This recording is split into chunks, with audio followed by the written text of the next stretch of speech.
आपण गोदानाचं महात्म्य पाहिलं, त्यानंतर अन्नदानाचं देखील महात्म्य पाहिलं। या पृथ्वीवर सर्वात मोठं दान अन्नदानाला म्हटलं गेलेलं आहे, म्हणून यथाशक्ती जेवढं घडेल तेवढं अन्नदान केलं पाहिजे। आता 11व्या अध्यायाला आपण प्रारंभ करत आहोत। श्री गणेशाय नमः, श्री सरस्वती नमः। मागुती बोले श्री भगवंत, सपिंडीची ऐके मात। पूर्ण वर्षी करावी निश्चित, कोणी बोलत अलीकडे। त्यानंतर भगवान या अन्नदानाच्या आणि गोदानाच्या महात्म्य सांगितल्यानंतर सांगतात की सपिंडी जो विधी आहे तो सपिंडी विधी कधी करावा। सपिंडी विधी पूर्ण वर्ष झाल्यानंतर काही लोक करतात, पण त्या आधी सुद्धा काही लोक करतात। किती म्हणती द्वादश दिनी, ऐसे अनेक बोलती मुनी। पुत्रे करावी सपिंड करणी, ऐसे मत बहुतांचे। काही लोक म्हणतात सपिंडी विधी जो आहे तो 12व्या दिवशीच करावा, असे अनेक मुनी बोलतात। असं अनेकांचं बहुतांचं मत आहे, तोही पुत्राने करावा। असो देशाचारानुसार, सपिंडी करावी निर्धार। द्वादश दिनी सर्व वर्णे निर्विचार, सपिंडी विधान करावे। देशाचारानुसार जसा आचार असेल तसं देखील सपिंडीचा निर्धार करावा, अथवा 12व्या दिवशी सर्व वर्णांना सपिंडी विधान करता येतं। आधी करावी षोडश श्राद्धे, एकादश दिवसी शुद्ध बुद्धे। मुख्य कर्त्याच्या भेदे, कालांतराते जाणिजे। मुख्य कर्ता जर नसेल, मुलगा जर नसेल, तर काही काळानं केलं सपिंडी विधान तरी चालतं, किंवा त्याआधी षोडश श्राद्ध अर्थात सर्व मासिक करून घ्यावीत आणि त्यानंतर शुद्ध झाल्यानंतर सपिंडी करावी। ज्येष्ठ असतान्य पुत्रे, सपिंडी न करावी निर्धारे। पूर्वी केल्यासी मागुती, स्वकरे ज्येष्ठ पुत्रे करावी। ज्येष्ठ पुत्र अर्थात मोठा पुत्र जर असेल तर त्याच्यापेक्षा लहान पुत्रांनी सपिंडी विधान करू नये, मोठ्या पुत्रानेच तो करावा। कोणी जर केला असेल, त्याच्या अभावामध्ये तो बाहेर गेला असेल आणि केला असेल, तर त्यानं स्वतः येऊन परत एकदा तो विधी करावा। ऐसे असे एकमत, श्रोतीन मानावे विपरीत। पिता पितामह प्रपितामह ख्यात, ऐसे सपिंड खगेंद्रा। असंही एक मत सांगितलं, म्हणून श्रोत्यांनी विपरीत काही मानू नये। पिता असेल, आजोबा असेल, पंजोबा असेल, या सर्वांसाठी ही सपिंडी करता येते। स्त्री सपिंडीचे पक्षचार, एकचितेत घालिता शरीर। भरत्यासह सपिंडी प्रकार, निर्विचार असे तिचा। एखाद्या स्त्रीची सपिंडी विधान जर करायचं असेल, तर एखाद्या वेळी जर त्या चितेतच, आपल्या पतीच्या चितेतच त्या पत्नीला घातलेला असेल, तर त्या पतीसोबतच तिची ही सपिंडी होऊन जाते। आसुर विवाहे विवाहित, तिची सपिंडी जनकासी उचित। ब्रह्मविवाहे जी प्रणीत, पुत्रे सपिंडी तिची कीजे। ब्रह्म पद्धतीने अर्थात आपण जसं मंत्र वगैरे म्हणून विवाह करतो, तसा जर विवाह केला आणि मुलगी जर वारलेली असेल तर पुत्राने सपिंडी करावी। आणि आसुर विवाह केलेला असेल, गंधर्व पद्धतीने विवाह केलेला असेल, कुणी जर पळून जाऊन विवाह केलेला असेल, तर त्या मुलीचा तिच्या पित्याने सपिंडी विधान करावा। सासू आदी तिघी जणी, सपिंडी लागी मिळवणी देशाचार कुलाचार अतिक्रमोनी नक्की जे शास्त्र प्रमाण हे। सासू इत्यादी ज्या घरातल्या तिघी जणी आहेत त्यांची सोबत सपिंडी केली तरीही चालते, परंतु देशाचाराचा कुलाचाराचा अतिक्रम देखील न झाला पाहिजे। सपिंडी करावी हा पक्ष थोर असो प्रेत कार्य राहिले जर पुन्हा शवत्व पावे निर्धार मनोनी सांग क्रिया कीजे। सपिंडी करणं खूप महत्वाचं आहे, सपिंडी विधान, कारण प्रेत कार्य जरी राहिलं, अंत्यविधी ज्या ज्या आहेत त्या विधी जरी राहिल्या तरी सपिंडी करणं खूप महत्वाचं आहे। आणि अंतक्रिया केल्या, प्रेत कार्य केलं आणि सपिंडी केली नाही तर पुन्हा वर गेल्याला परत प्रेतत्वाला प्राप्त होत असतो, म्हणून सपिंडी विधान खूप महत्वाचं सांगितलंय। एकोद्दिष्टाप्रमाणे सर्व षोडश श्राद्धे अभिनव कृत सपिंडी 16 पर्व जाणे अभिनव खगेंद्रा। एकाला उद्देशूनच श्राद्ध केली जातात, ती सगळी 16 श्राद्ध अर्थात 16 मासिक असतात आणि त्यामध्ये कृत सपिंडी अर्थात सपिंडी विधान सर्वात महत्वाचं आहे सांगितलं। सपिंडी करणाच्या पूर्वी प्रेत शब्द वसे जीवी सपिंडी होताची अभिनवी पितृलोकी जातसे। सपिंडी विधान जे आहे, सपिंडी विधान करण्याच्या आधीच त्याला त्या जीवाला वर गेलेला प्रेत म्हणतात, पण सपिंडी विधान एकदा झालं की तो प्रेत राहत नाही, तो पितर लोकाला जातो। त्याच्यावर श्लोक दिला एक, प्रेतलोकम परित्यज्य पितृलोकम समाश्रयेत तेन समानतां याति विहरस्व यथा सुखम। सपिंडी विधान झाल्यानंतर पितृलोक प्रेतलोक सोडून तो प्रेत पितर लोकामध्ये पितर बनून जातो।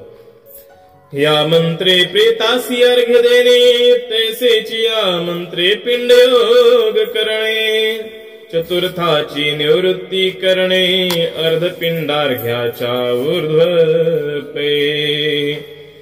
यानंतर विधी सांगतात की हा मंत्र वर सांगितलेला तो मंत्र म्हणायचा आणि प्रेताला अर्घ्य द्यायचं आणि या मंत्राच्या योगानंच पिंडयोग करायचा आणि चतुर्थाची निवृत्ती करणे अर्थात अर्धपिंडार्घ्याचा ऊर्ध्वपय, जो अर्धा पिंड आहे त्याचा ऊर्ध्व भाग ही या मंत्रानेच अर्घ्य द्यावा त्याला। निश्वास सोडावा घेऊनी शोक दूर कर्त्री भुवनी गाय द्यावी पिंड स्थानी विधी जाणोनी सुपुत्रे। अर्घ्य दिल्याच्या नंतर निश्वास सोडावा, श्वास सोडावा आणि गाय जी आहे शोक दूर करणारी आहे या भुवनामध्ये, म्हणून पिंडाच्या स्थानी एक गाय दान द्यावी आणि ही सुपुत्रानेच करावं सर्व काम। काम काल विश्वदेव सपिंडी करणी अभिनव ब्राह्मण करावे भूषित सर्व वस्त्राभरणी करुणिया। कामकाल अर्थात श्राद्धदेवाच्या नावाने सपिंडी करावं आणि ब्राह्मणांना भूषित करावं, वस्त्र आभरण त्या सपिंडी करताना दान द्यावं। द्यावे सांग पद शुभरत्न हेम दक्षिणादी संपूर्ण देवाकडे ब्राह्मण 2-3 करावे पितरांकडे। आता दान 2 पद अष्टपद दान करायचे सांगितलेले आहेत। शुभ रत्न त्याच्यामध्ये दान करायचे, सुवर्ण असेल दक्षिणा असेल ही दान करायची देवाकडे, 2 ब्राह्मण आणि पितरांकडे 3 ब्राह्मण इतक्यांना मोजून दान करावं। देवासाठी 2 ब्राह्मणांसाठी आणि पितरांसाठी 3 ब्राह्मणांसाठी हे सगळं दान द्यावं। एक प्रेतार्थ बसवावा बहुदाने तो तृप्त करावा सपिंडी नंतर श्राद्ध प्रसंग बरवा प्राप्त झाल्या पिंड 3. एका ब्राह्मणाला प्रेतासाठी बसवावं आणि त्याला बहुदान द्यावं, पुष्कळ दान द्यावं आणि त्याला तृप्त करावं. आणि सपिंडीच्या नंतर श्राद्ध प्रसंग जो असतो तोही उत्तम असं सांगितलेला आहे. 3 पिंड करावेत असं सांगितलं. पुढे सांगतात आणखी, करावे शास्त्रविधी जाणुनी न करिता होई पितृहानी. सपिंडी नंतर मग कोणी पृथक प्रेत श्राद्ध करील. 3 पिंड करायचे आणि सपिंडी नंतर ते दान द्याय, ते अर्पण करायचे पिंड. आणि त्यानंतर पृथक प्रेत श्राद्ध कोणी करील तरी काय सांगतात, तरी पुन्हा पावे प्रेत योनी पुन्हा सपिंडी त्याला गोनी. करावी लागे हे जाणोनी प्रेत श्राद्ध न योजावे. म्हणजे इथं क्रमाचा विचार करतात की आधी प्रेताचं श्राद्ध करायचं की सपिंडी करायची. काही लोकांच्या मनामध्ये संभ्रम होईल म्हणून सांगितलं की प्रेत श्राद्ध जे आहे त्याचा क्रम पुन्हा पावे प्रेत योनी पुन्हा सपिंडी त्या लागून करावी लागे हे जाणून प्रेत श्राद्ध न योजावे. प्रेताचं श्राद्ध आधी करावं आणि श्राद्ध केल्याच्या नंतर सपिंडी करावी. अर्थात सपिंडी केल्यानंतर त्याला प्रेतत्व उरत नाही, तो पितर लोकाला निघून जातो. म्हणून सपिंडीचं महत्व श्राद्धानंतर सांगितलं आहे. एकोदिष्ट आणि क्षय दिवस कोणी महर्षी बोलती सरस. एक दिनी सर्व वर्णास की जे कुलाचार व्यवस्थेने. आपल्या कुलाचा आचार जसा असेल त्या कुलाचाराप्रमाणे ही सपिंडी करावी. कोणी सांगतं एकोद्दिष्ट अर्थात एकादशी या तिथीला धरून, किंवा कोणी सांगतो क्षय दिवस म्हणजे 11व्या दिवशी, किंवा क्षय दिवस म्हणजे अमावस्या 11व्या दिवशी किंवा अमावस्याच्या दिवशी सुद्धा कोणी सपिंडी करतात. करावे सर्व विधान 12 दिन प्रेत तृप्त्यर्थ जान. घट मोदक सुलक्षण प्रेत तृप्त्यर्थ करावे. 12व्या दिवशी प्रेताच्या तृप्तीसाठी उदकुंभ अर्थात पाण्याने भरलेली घागर, त्यानंतर मोदक त्याला आनंद मिळण्यासाठी बनवावेत. 11-12 दिन शून्य जयाचा गेला जाण. तो यातनेचा अंत कशान प्राणी पावेल प्रेत लोकी. 11व्या दिवसाला आणि 12व्या दिवसाला खूप महत्व आहे.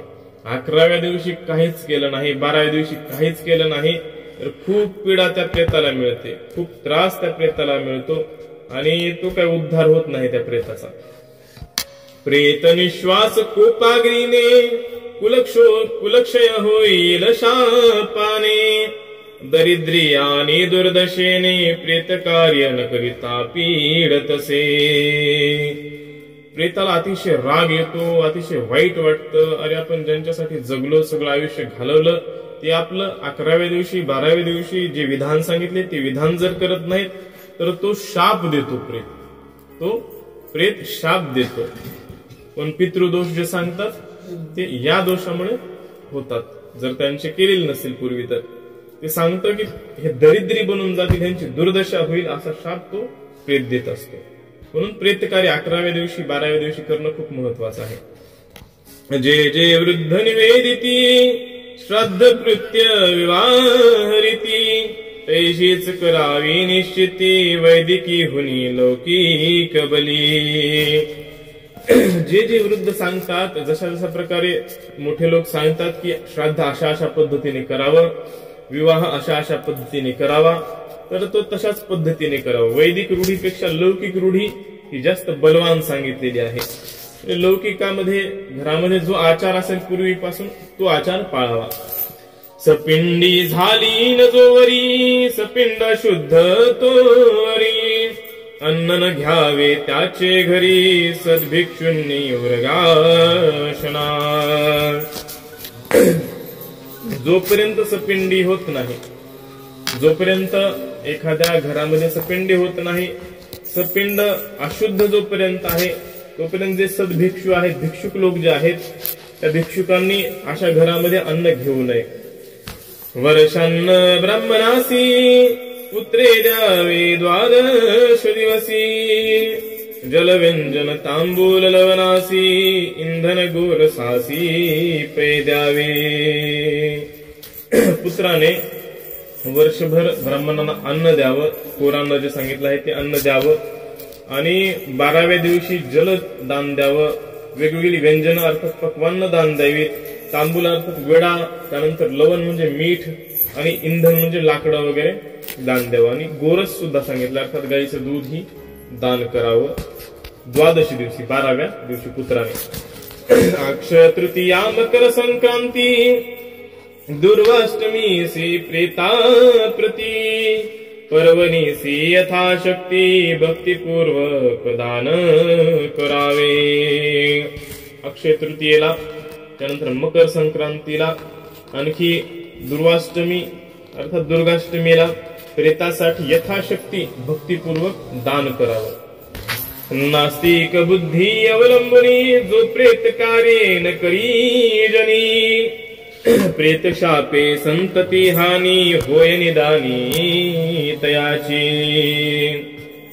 एखादा नास्तिक बुद्धीनं म्हणतो काय होणार आहे नाही केलं तर अशा प्रकारे समजून तो नास्तिक बुद्धीनं प्रेत कार्य करत नाही. त्याच्या 11व्या दिवशीचे 12व्या दिवशीचे नंतरचे प्रेत कार्य करत नाही, आणि असं जर झालं तर प्रेताचा शाप बसतो आणि संतती हानी होते. संतती हानी अर्थात मुलं वगैरे मरतात लहानपणी, दगावतात पितृदोषामुळे. म्हणून नास्तिक बुद्धी धरू नये. जसं शास्त्रामध्ये सांगितलं आहे तसं यथायोग्य यथार्थ आहे समजून करावं सर्व. तस्मात् समाहित मने और्ध्वदेहिक शास्त्र प्रमाणे, सपिंडीकरणात करणे तेने शुद्धी होतसे.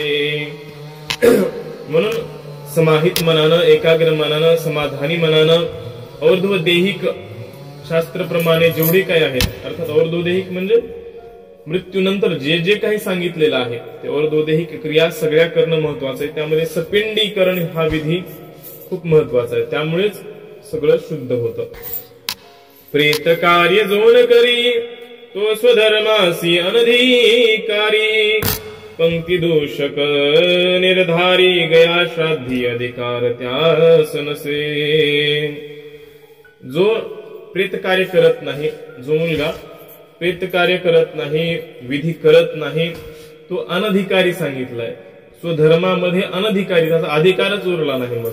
आणि पंक्ती दूषक, पंक्तीमध्ये भोजनाला सुद्धा बसू देऊ नये तशा माणसाला, हाकलून द्यावं बसला असेल तर.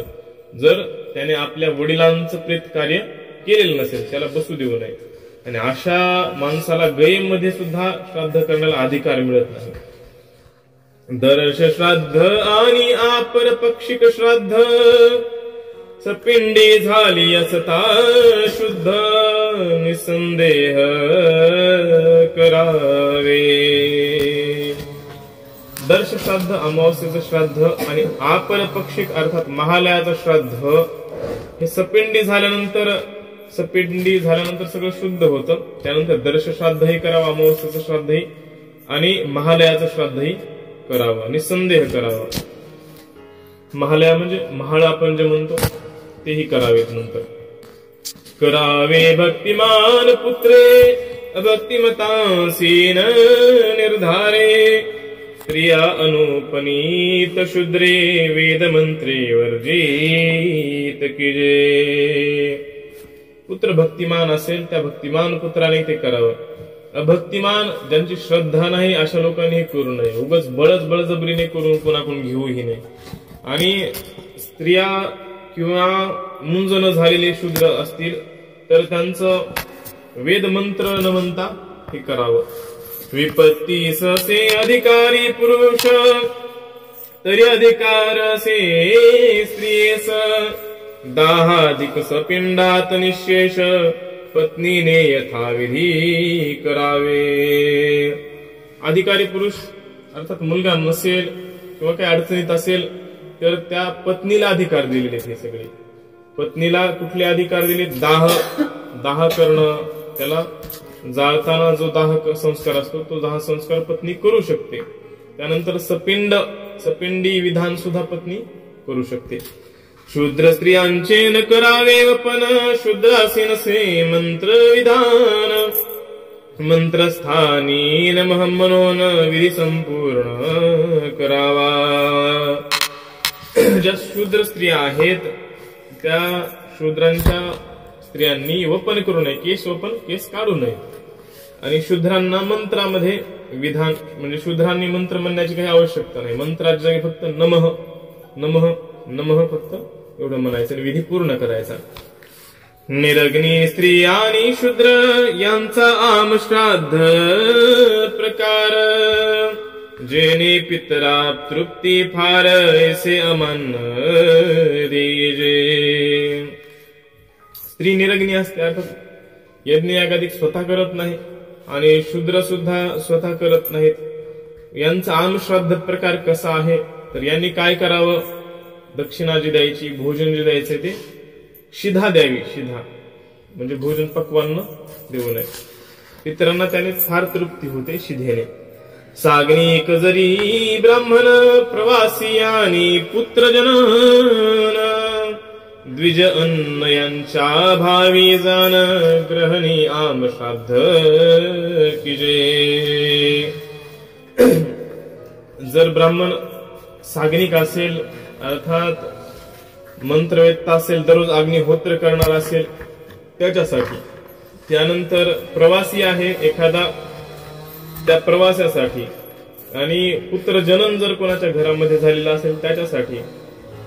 तर अन्न न देता आमश्राद्ध करावं अर्थात कोरं अन्न दान द्यावं, जे दान द्यायचंय ते. आणि ग्रहण असेल, ग्रहणाच्या वेळी सुद्धा भोजन तर करायचं नसतं, मग हे कोरं अन्न अर्थात शिधा दान द्यायची. भार्यास तार रस्वला पाक करतान मिळाला, तरी आम श्राद्ध विविध भला पुत्रे कुशलार्थ करावावे.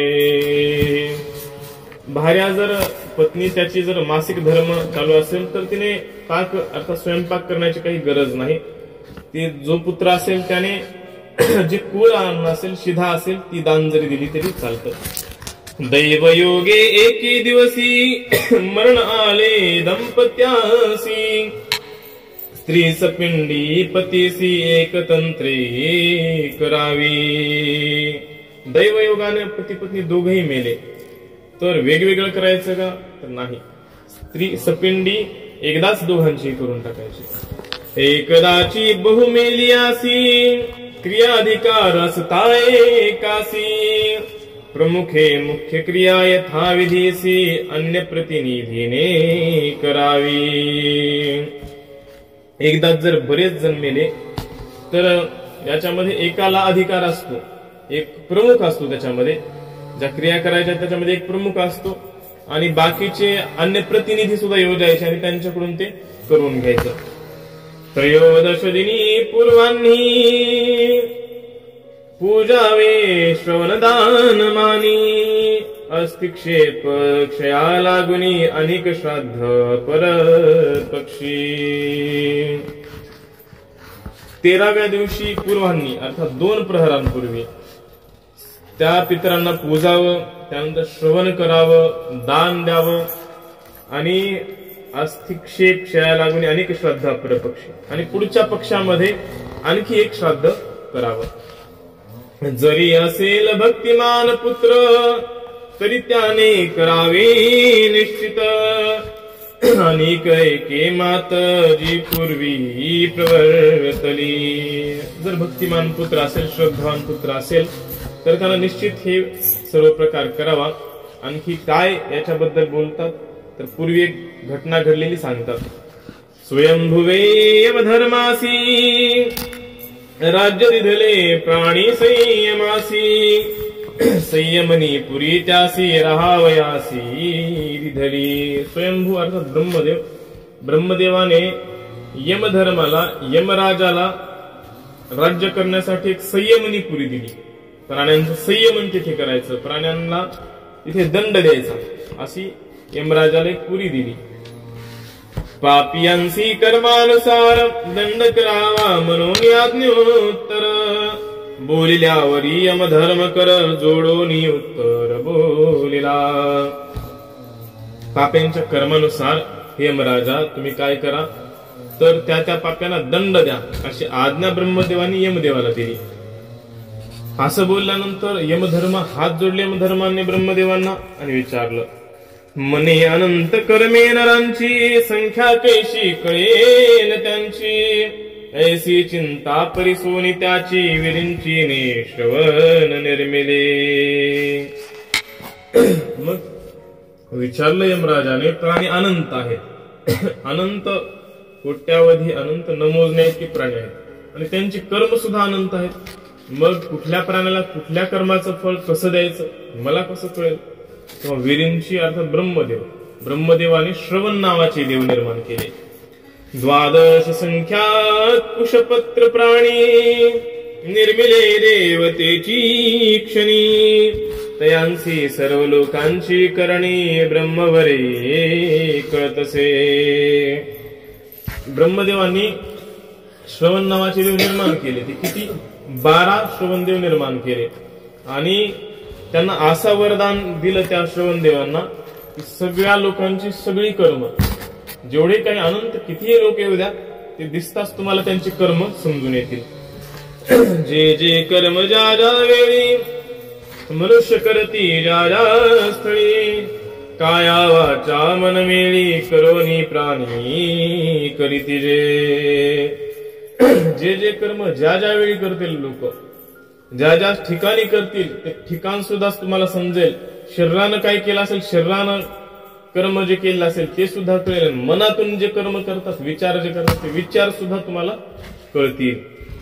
ते सर्व कळते तयांसी यास्तव पूजा किजे विशेषी तंडूल मंडलावरी कलशासी यथाविधी स्थापिजे.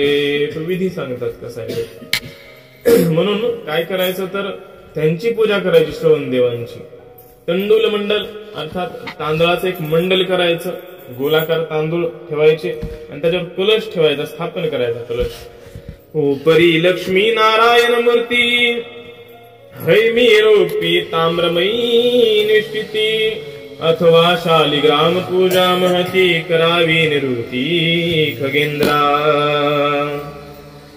कलश ठेवल्यानंतर त्याच्यावर लक्ष्मीनारायणांची मूर्ती ठेवायची. लक्ष्मीनारायणांची मूर्ती सोन्याची असावी अथवा चांदीची असावी अथवा तांब्याची असावी अथवा जी मिळेल ती लक्ष्मीनारायणांची मूर्ती असावी. जर ती मिळालीच नाही तर शालिग्राम जो असतो तो शालिग्राम ठेवावा आणि त्याची पूजा करावी. त्रयोदश बोलावणी ब्राह्मण वस्त्रीभूषणी करावे पूजन ताम्र कलश तंडूल प्रस्थ प्रमाण दरी पात्र समायुक्त.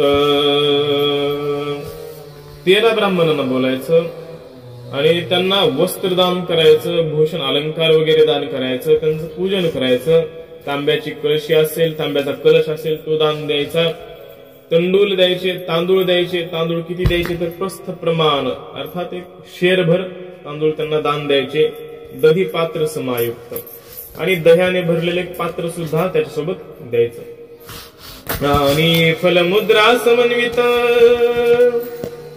मृत्तिका कुंभ असल्या शक्त वस्त्र सुक्त समायुक्त करावे जाण खगेंद्रा. आणि आणखी काय दान करायचं तर फळं त्यानंतर मुद्रा अर्थात पैसे वगैरे त्याच्यामध्ये टाकून तो कलश दान करायचा. जर आशक्त असेल माणूस पैसे नसतील तर सोन्याचा कसा करेल चांदीचा कसा करेल किंवा चांगली घागर तरी कशी दान करेल. म्हणून मृत्तिका कुंभ मातीचा कुंभ मातीची घागर तरी किमान दान करा. त्याच्यामध्ये फळं वगैरे घालून दान करा. वस्त्र दान करा असं सांगितलं. एक द्यावा मम प्रीत्यर्थ द्वादश द्यावे श्रवणार्थ श्रवण विष्णू श्राद्ध विद्युक्त शुद्धी श्राद्ध मग किजे. एक मला द्यावा दान भगवान सांगतात भगवान विष्णू. आणि 12 श्रवण देव जे आहेत श्रवण देवांना ते त्यांच्या प्रीत्यर्थ दान द्यावेत. त्यांच्या प्रीत्यर्थ ब्राह्मणांना विद्वानांना दान द्यावेत. आणि श्रवण विष्णू श्राद्ध विद्युक्त करावा. श्रवण विष्णू श्राद्ध म्हणजे श्रवण देवांचं आणि भगवान विष्णूंचं यांच्या प्रित्यर्थ श्राद्ध आणि त्यानंतर शुद्धी श्राद्ध करावं. शुद्धी श्राद्ध झाल्यावरी स्वस्ती वाचन करावे तेने होय कल्याण. ऐसे आचरता फल संपूर्ण खगश्रेष्ठा होतसे.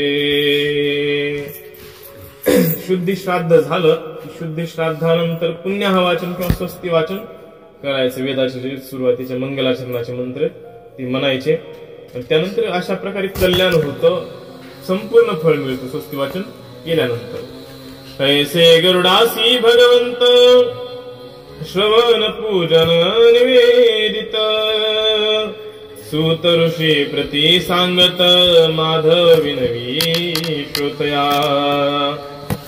अशा प्रकारे भगवान विष्णू गरुडाला हा पूर्ण संवाद सांगत आहेत. आणि श्रवण पूजन कसं करायचं, श्रवण देवांचं पूजन कसं करायचं, कारण त्या श्रवण देवांनाच आपले कर्म माहिती आहेत. सगळे कर्म काया वाचा मनाने केलेले कर्म श्रवण देवांना माहिती आहेत. आणि हा संपूर्ण संवाद गरुड आणि भगवंतांचा सूत ऋषी शौनकादी ऋषींना सांगत आहेत आणि ग्रंथकर्ते माधव आपल्याला हा प्रसंग सांगत आहेत.